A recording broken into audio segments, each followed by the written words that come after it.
கபாலஸ்தலம் என்னப்பட்ட இடத்துல இயேசுவின் இரு பக்கங்களிலும், அதாவது லெஃப்ட் சைடில் ஒரு குற்றவாளியும் ரைட் சைடில் ஒரு குற்றவாளியும் சிலுவையில் அறையிறாங்க.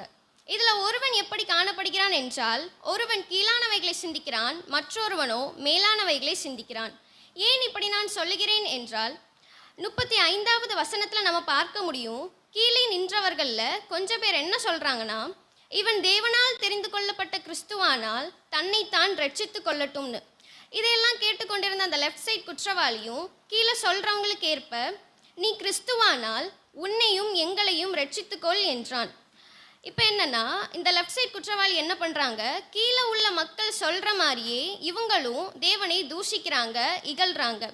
ஆனால் அந்த ரைட் சைட் குற்றவாளியோ இயேசுவை நோக்கி, ஆண்டவரே, நீர் உம்முடைய ராஜ்யத்தில் வரும்பொழுது அடியேனை நினைத்தருளும் என்றான். இயேசு அவனை நோக்கி, இன்றைக்கு நீ என்னுடனே கூட பரதேச